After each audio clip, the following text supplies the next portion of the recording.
My name is Marisol Grant. I'm 33 years old, and for as long as I can remember, my mother has called me the affair child. Not whispered, not behind closed doors. She said it out loud, at family dinners, at church, even once in front of my fourth grade teacher, like it was my official title. But the moment that finally broke me happened 3 months ago, in her kitchen, when she looked me straight in the eyes and said, "You don't even belong to this family. You never did." Before I tell you what happened next, and trust me, you're gonna want to hear this, please pause for a second and subscribe. Stories like mine don't get told often, especially not by the people who lived them. And if you've ever felt like the black sheep in your own family, you're not alone. That day started like any other emotionally dangerous visit to my childhood home. Same beige walls, same ticking clock that always sounded louder when my mother was angry. I had come because my aunt was visiting from out of state, and somehow I still believed that if I showed up enough, if I tried hard enough, I could earn a different version of love, or at least silence. My mother, Lorraine Grant, was standing by the sink, arms crossed, watching me like I was something she'd scraped off the bottom of her shoe. My younger brother, Ethan, sat at the table scrolling through his phone, pretending not to hear us. He was always good at that, existing comfortably while I absorbed all the tension. "You know," my mother said suddenly, not looking at me, "it's funny how you keep coming back here, like this place is yours." I felt that familiar tightening in my chest. 33 years old, and her words still turned me into a scared little girl. "I just came to see Aunt Carol," I said quietly. "I'll leave soon." She laughed, sharp and humorless. "That's what you should have done years ago." Then she turned to face me, eyes cold, voice steady like she'd rehearsed it. "You were never supposed to stay. You were the result of a mistake, an affair, and I've carried that shame long enough." The word affair hit me harder than usual, maybe because of how calmly she said it, maybe because Ethan didn't even look up. Something inside me snapped, not loudly, not dramatically, but completely. I heard myself say, "That's not true." She smiled. "Oh, it is. And deep down, you know it." That was the moment I decided I was done believing her. But to understand why those words had so much power, you need to know how she built that story brick by brick, starting when I was too young to fight back. My earliest memory is standing in the hallway outside my parents' bedroom, clutching a stuffed rabbit with one ear missing. I must have been 5. I could hear my mother crying inside, my father's voice low and tired. When the door opened, my father, Thomas Grant, knelt down in front of me and wiped my face with his sleeve. He said, "Go to your room, Mary. Everything's fine." It wasn't. It never was. As I grew older, I noticed things other kids didn't seem to notice. How my mother never touched me unless she had to. How family photos always placed me at the edge. How she introduced Ethan as my son and me as Marisol. Just my name. No title, no claim. When I was 8, I finally asked her why she hated me. She didn't deny it. She just said, "You remind me of something I want to forget." At 12, during one of her arguments with my father, I heard the truth, or what she wanted me to believe. I was sitting on the stairs doing homework when she shouted, "I stayed even after you brought another woman's child into my house." My heart stopped. Another woman's child. That night, I confronted my father. He looked shocked, then devastated. He swore it wasn't true. He said my mother was angry, that she said things she didn't mean.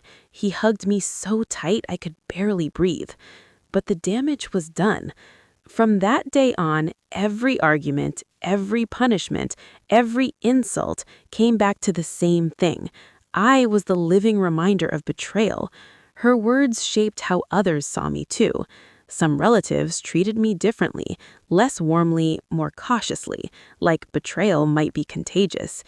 Ethan, on the other hand, was golden, straight-A student, football star.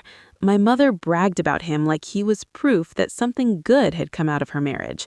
I was proof that something had gone wrong. When my father died suddenly from a heart attack 5 years ago, whatever thin protection he'd provided disappeared. My mother stopped pretending altogether. She told me I should be grateful she hadn't sent me away. She reminded me constantly that I wasn't really hers. I moved out at 19, built a life, a decent job, friends who loved me, but no matter how far I went, her voice followed me. You don't belong. So when she said it again in that kitchen at 33 years old, something different happened. Instead of shrinking, I felt clarity. I left without another word. That night, I sat alone in my apartment, staring at my reflection in the dark window.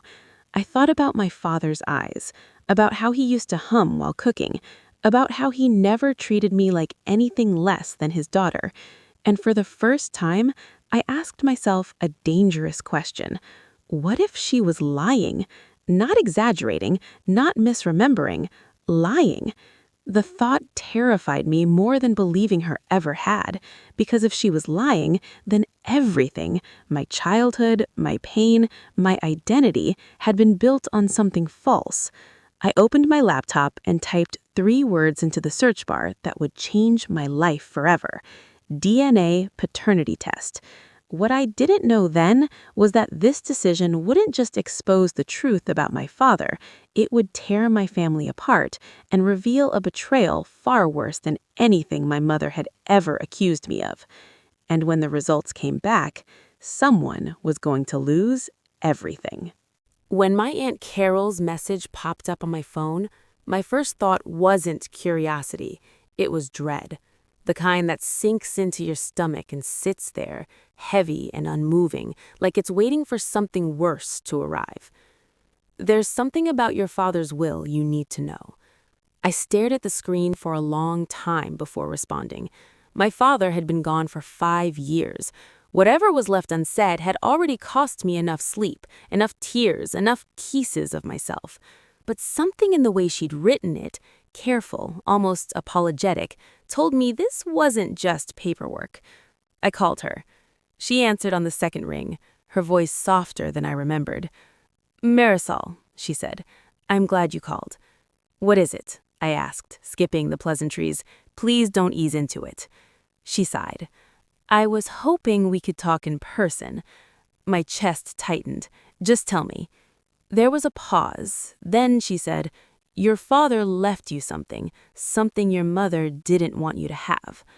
The room felt suddenly too quiet. "Left me what?" "Everything," she said. I laughed, sharp and disbelieving. "That's not possible. Mom handled the estate. Ethan got the house, the accounts, all of it." "That's what she told you, not what your father wrote."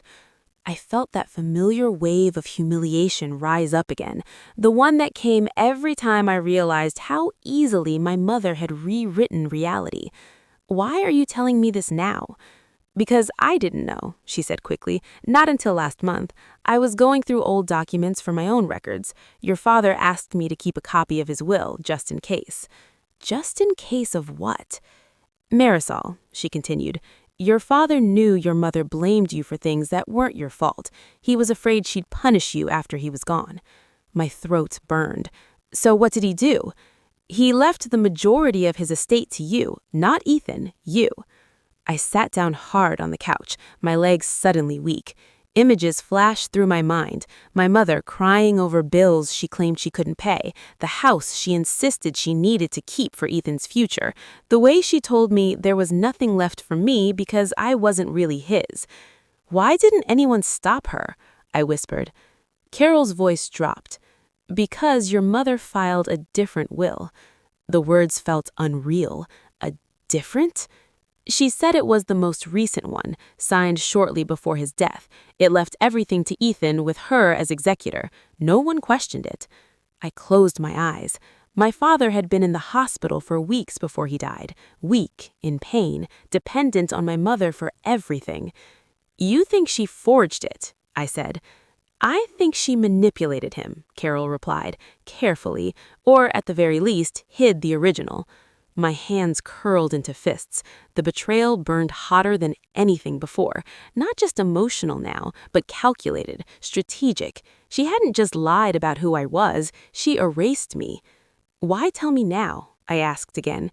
"Because the original will still exists, and because legally you have a case." I didn't respond. I couldn't. All I could think about was how my mother had looked at me in that kitchen, accusing me of not belonging, while living comfortably in a house my father had wanted me to have. After we hung up, I sat there for hours staring at nothing. Grief returned in a new form, not just for my father, but for the version of my life I'd been denied, the stability, the safety, the acknowledgement. That night, Ethan called. "I've heard you've been stirring things up," he said, his tone already defensive. "Did you know about the will?" He hesitated, just long enough. "You knew," I said, my voice shaking. "You knew Dad wanted to leave something to me." "It wasn't that simple," he replied. "Mom said he changed his mind. After years of loving me, after calling me his girl." "You're being dramatic. Mom did what she had to do. The house needed to stay in the family. I am family." Silence. Then he said something I will never forget. "Not really." That was the moment I realized my mother hadn't acted alone. The lie had been protected, reinforced, benefited from. I hung up without saying goodbye. The next morning, I contacted a lawyer. And 2 days later, my mother showed up at my apartment unannounced, eyes wild, voice trembling, not with guilt, but with fear. "What have you done?" she demanded. I met her gaze, calm for the first time in my life. "I'm taking back what was never yours." Her face twisted into something ugly. "If you do this," she hissed, "I'll tell everyone the truth about you." I smiled, small, steady. "Go ahead," I said. "I already know it." What she didn't know yet, what she was about to find out, was that the truth she'd been hiding wasn't just about me. It was about her. And when it came out, it would destroy the story she'd built her entire life around. My mother didn't scream when I said I was taking legal action. She didn't cry either. What she did was far more unsettling. She smiled. It was the same tight smile she used when people were watching, the one that said, "I'm still in control."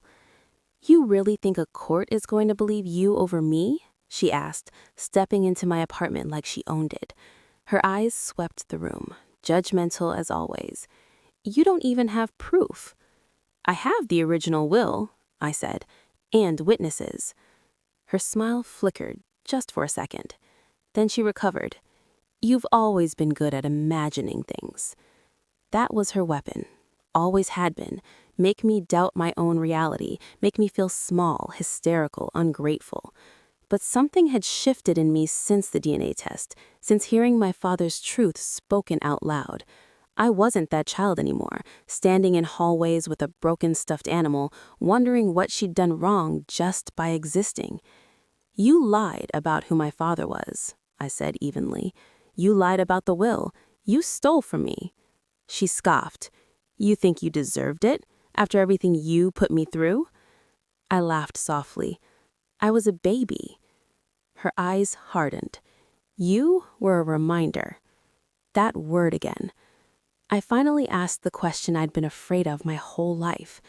"Did you ever love me?" For a moment, she didn't answer, and that silence told me everything. Then she said, "Love is earned." She left soon after, but not before delivering her final threat. "If you drag this into court, I'll make sure everyone knows what kind of person you really are." The door closed behind her and I slid down against it, shaking. I knew she'd try to destroy me. That's what she'd been doing my whole life. Just quietly, strategically, behind smiles. The lawsuit moved faster than I expected. Once my lawyer reviewed the documents my Aunt Carol had, things escalated quickly. The original will was dated 2 years after the one my mother filed. Same signature, same handwriting.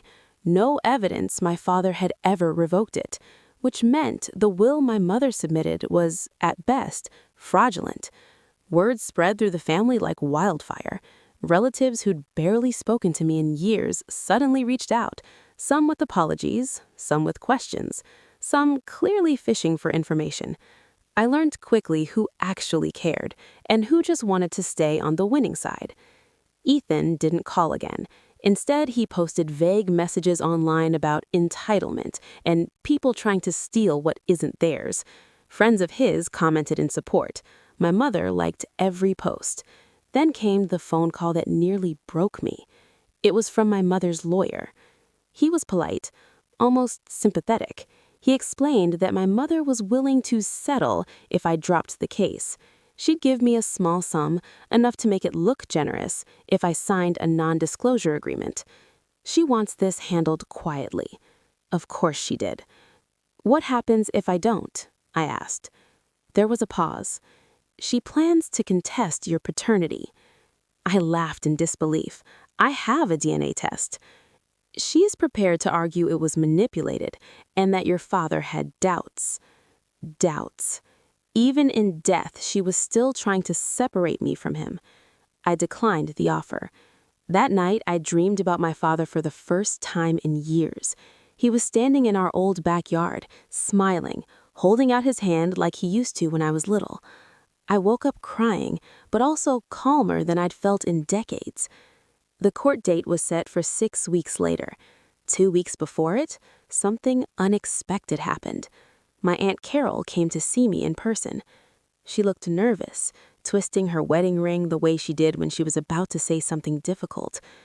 "There's more," she said quietly, "something I didn't tell you before." My heart sank.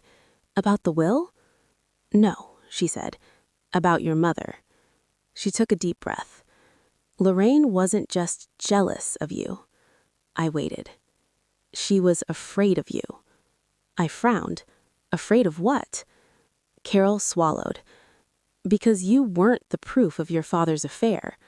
My pulse quickened. "Then what was I?" She looked at me, eyes shining with tears. "You were proof of hers." The room went silent. "She had an affair?" I whispered. Carol nodded slowly. "Years before you were born, with someone from your workplace. When she found out she was pregnant, she panicked. Your father agreed to raise you as his own, to save the marriage." My head spun. Then why tell everyone I was the affair child? Because if she said you were the product of your father's betrayal, no one would ever suspect the truth. I felt sick, angry, strangely relieved. "My father knew?" I asked. "He suspected, but he loved you anyway. He chose you." I covered my mouth as sobs finally broke free. All those years, all that cruelty, and the irony was unbearable. She hadn't hated me because I didn't belong. She hated me because I did, and she didn't want anyone to know the truth. Carol reached into her purse and pulled out an old envelope. "There's something else," she said quietly. "Your father wrote this for you. He asked me to give it to you if things ever went this far." I took it with trembling hands. My name was written on the front in his familiar handwriting. Before I could open it, my phone buzzed. A message from my mother. "You have no idea what you're doing. If that letter comes out, I will ruin you." My heart pounded. What was in that letter? And how far was my mother willing to go to keep it buried? I didn't open my father's letter right away. Not because I didn't want to, but because I was afraid that once I did, there would be no turning back. That letter felt like a door I'd been knocking on my entire life, and I wasn't sure I was ready for what was waiting on the other side. My mother's message still glowed on my phone screen. "If that letter comes out, I will ruin you." I stared at it for a long time, my hands shaking, my heart pounding so loudly I could hear it in my ears. 33 years of emotional warfare, and she still believed she had power over me, still believed fear was enough. Aunt Carol sat across from me on the couch, watching my face carefully. "You don't have to read it now," she said gently, "or ever. It's your choice." "No," I replied, my voice steadier than I felt. "I've spent my whole life not choosing. I'm done with that." I slid my finger under the flap and opened the envelope. Inside was a single sheet of paper, folded neatly, and another smaller envelope tucked behind it. I recognized my father's handwriting instantly, slanted slightly to the right, careful, like he was always afraid of saying the wrong thing, but wanted to say it anyway. My Mary girl, if you're reading this, then I wasn't there when you needed me most, and for that, I'm so sorry. Tears blurred the words almost immediately. I want you to know something before anything else. I never doubted you, not for 1 second. Not who you were, not where you belonged. You were my daughter the moment I held you, and nothing, not blood, not anger, not fear, could ever change that. I pressed the paper to my chest, sobbing. I know your mother has a lot of pain she never learned how to carry without hurting others. I tried to protect you from it. I failed more times than I succeeded, but I want you to understand this. What she did to you was wrong, and it was never your fault. A memory hit me then. My father standing between my mother and me during one of her rages, his voice calm but firm, telling her to stop. I'd thought he was just trying to keep the peace. Now I knew he'd been fighting a quieter battle all along. If things have gone the way I feared, then you've probably been made to feel small, unwanted, or ashamed. Please don't carry that lie with you anymore. You were the best thing that ever happened to me. I looked up at Carol through tears. She was crying too. At the bottom of the page there was a final paragraph. I've included something else. Proof. Not for money, not for court, but for truth. Use it only if you must. My breath caught. I unfolded the second envelope. Inside was a photocopy of an old hospital document and a handwritten note from my father attached to it. The document listed my mother's name and beneath it, another man's. Biological father, Daniel Reyes. The room tilted. I couldn't finish the sentence. Carol nodded slowly. Your mother's affair partner. I felt numb, not shocked, numb, like my body had finally run out of ways to react. There's more, Carol said softly. Daniel tried to reach out years ago. Your mother threatened him, told him she'd destroy his family if he ever came near you. My stomach churned. So she erased him and blamed me. Yes. I thought about my childhood again. My mother's resentment, her coldness, her obsession with controlling the narrative, it all fit now in a way that made my skin crawl.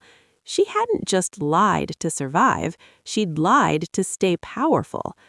That night, I forwarded my mother's threatening message to my lawyer. He called me immediately. Marisol, he said, this just escalated things. How? I asked.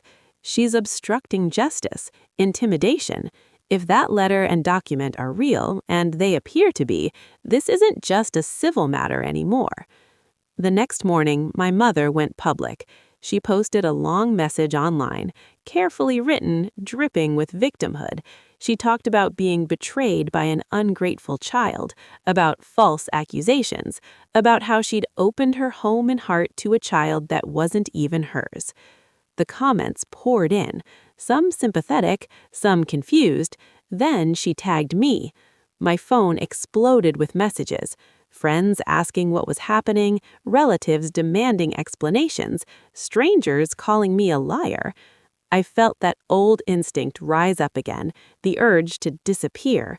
Instead, I posted one sentence. The truth doesn't need to shout. It waits. Within minutes, my lawyer called again. She's panicking, he said, and when people panic, they make mistakes. He was right, because that afternoon, my mother did something reckless. She showed up at my workplace. Security had to escort her out after she started screaming in the lobby, calling me a fraud, a manipulator, a mistake. My coworkers watched in stunned silence as the woman who'd shaped my nightmares unraveled in public. As they led her away, she turned and shouted, "You think you've won? You don't even know who you are." I did, and soon everyone else would too, because I'd reached a point where protecting her secrets no longer mattered. The only question left was how to tell the truth and who would be destroyed when it finally came out. After my mother was escorted out of my workplace, I sat at my desk staring at my computer screen, unable to read a single word. My coworkers avoided eye contact, not out of cruelty, but discomfort. Public family implosions make people uneasy. They don't know whether to offer sympathy or distance themselves in case the chaos is contagious. I packed up early and drove home with the radio off, the silence loud enough to hurt. For the first time in my life, the truth was fully in my hands, and it terrified me. Not because I doubted it, but because truth has consequences, and I was about to detonate a bomb my mother had spent decades burying. That evening, I met with my lawyer again. He laid everything out in careful, measured language.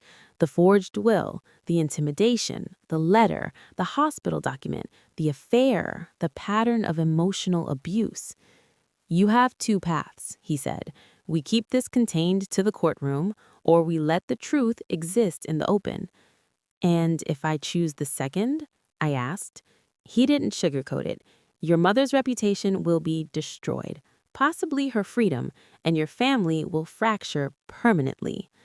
I thought about the little girl I used to be, standing in hallways, swallowing tears, believing she deserved the way she was treated. I thought about how many times I'd protected my mother by staying silent, by softening the truth so she wouldn't look bad. "I choose the truth," I said. That night, I didn't sleep. I drafted and deleted a post at least a dozen times. How do you summarize a lifetime of lies without sounding bitter? How do you expose someone who gave you life without becoming the villain in other people's eyes? By morning, I realized something important.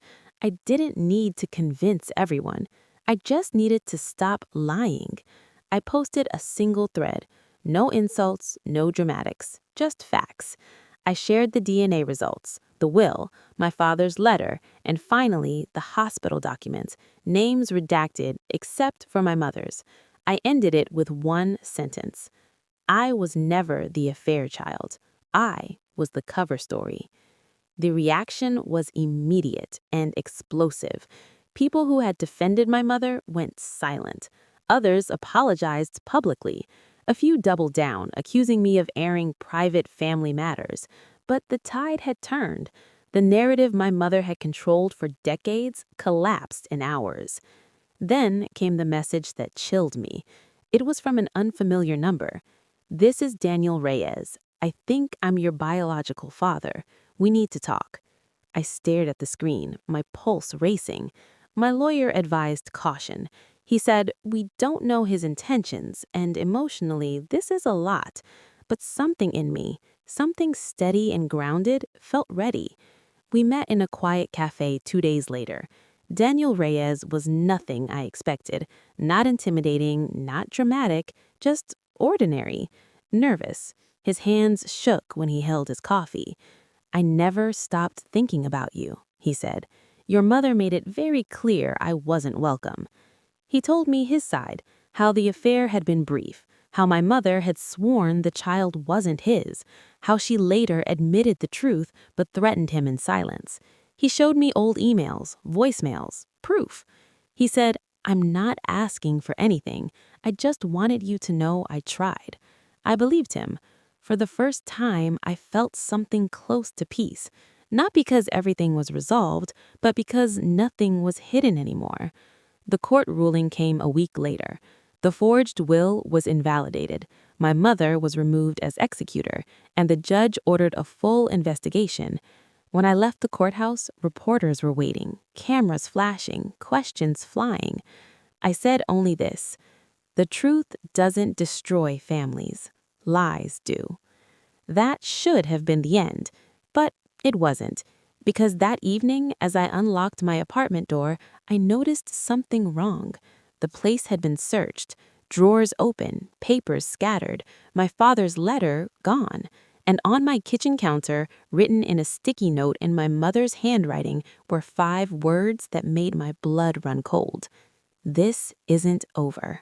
Not yet." For a long time, I just stood there, staring at the sticky note like it might disappear if I didn't blink. This isn't over. Not yet. My mother's handwriting was unmistakable, sharp, pressed hard into the paper. Angry. My apartment felt different suddenly. Smaller, exposed, like the walls had ears. I walked through each room slowly, cataloging what was missing. The folder with my father's documents, the envelope from Aunt Carol, the letter that had finally told me the truth. All gone. I sank onto the couch, my heart pounding so hard it made me dizzy. This wasn't just emotional warfare anymore. This was deliberate, calculated. She had crossed a line she couldn't uncross. I called the police first, then my lawyer. "This changes everything," he said after I explained. "Breaking and entering, evidence tampering, she's spiraling." That word stuck with me, spiraling, because for the first time in my life, my mother wasn't in control of the story, and she didn't know how to survive without it. The next few days were a blur of statements, security cameras, and whispered conversations. The building manager confirmed it. My mother had been seen entering with an old spare key I'd forgotten she still had. One more boundary I hadn't realized she was crossing. When the police contacted her, she denied everything, of course, claimed she was worried about me, said I'd been confused lately, tried to frame it as concern. That tactic used to work. It didn't anymore. A temporary restraining order was issued.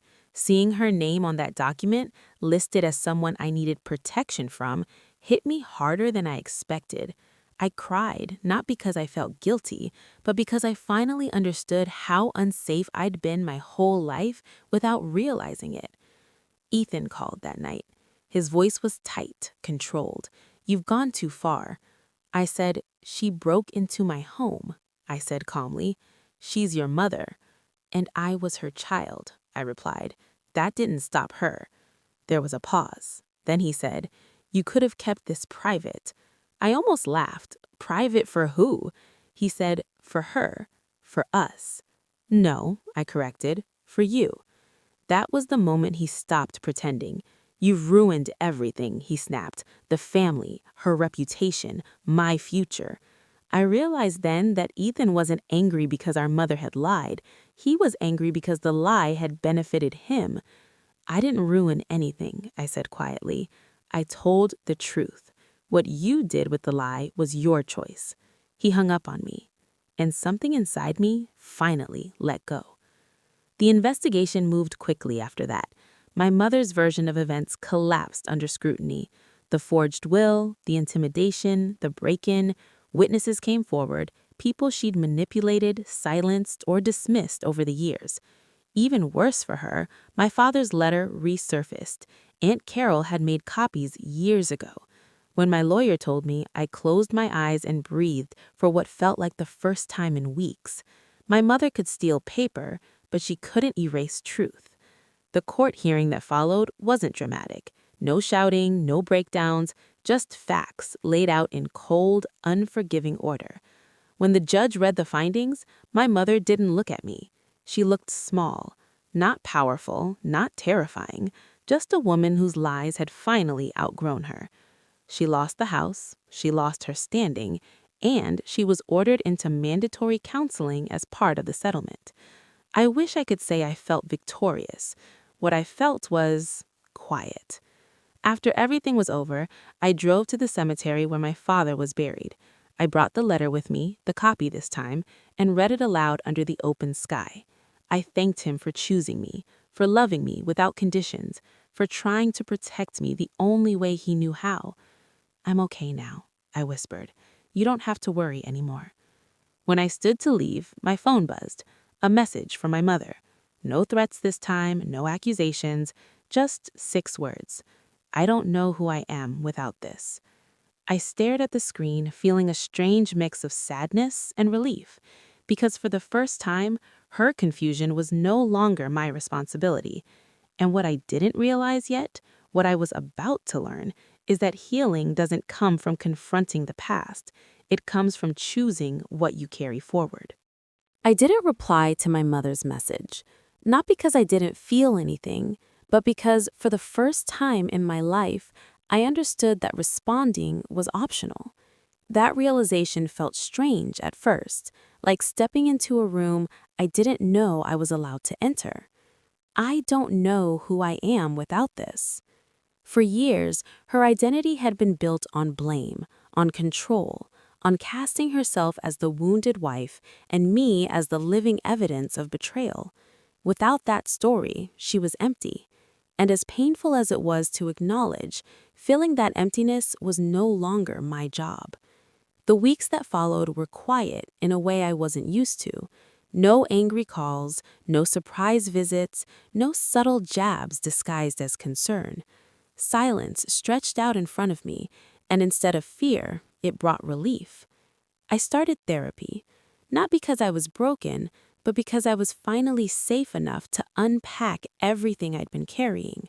In those sessions, I learned how deeply emotional neglect reshapes a person, how children learn to disappear to survive, how being labeled a mistake teaches you to apologize for existing. I grieved the childhood I didn't get, the mother I never had, the version of myself that might have been louder, braver, softer, if love hadn't been conditional. And slowly, something else happened. I began to feel whole. Not perfect, not healed overnight, but grounded, like my feet finally touched the floor after years of floating just above it, waiting to be pushed away. Daniel, my biological father, stayed in touch, carefully and respectfully. We talked, we learned about each other. There was no sudden rush to redefine anything, no pressure, just honesty. And for the first time, I got to decide what kind of relationship I wanted, with him, with the past, with myself. Ethan never apologized, and strangely, I stopped waiting for him to. I realized that closure doesn't always come from confrontation. Sometimes it comes from clarity, from seeing people exactly as they are and choosing not to chase what they'll never give. Months later, I moved. New apartment, new neighborhood, new routines. I filled my space with things that felt like me. Light, plants, music I used to keep low so no one would complain. I hosted dinners, laughed loudly, took up space without asking permission. On my birthday, I visited my father's grave again. I brought flowers. I told him about the life I was building, about how his love had outlived every lie meant to erase it. I finally believe you, I said softly, about who I am. I didn't need revenge. I didn't need vindication. I needed peace. And I found it, not in proving her wrong, but in refusing to let her define me ever again. Today, when people ask about my family, I tell the truth, but only as much as I choose to. My story belongs to me now, not to shame, not to secrets, not to someone else's bitterness. I was never the affair child.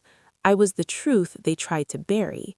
And the truth, no matter how long it's hidden, always finds its way to the surface. Have you ever had to rebuild yourself after discovering your whole life was shaped by a lie?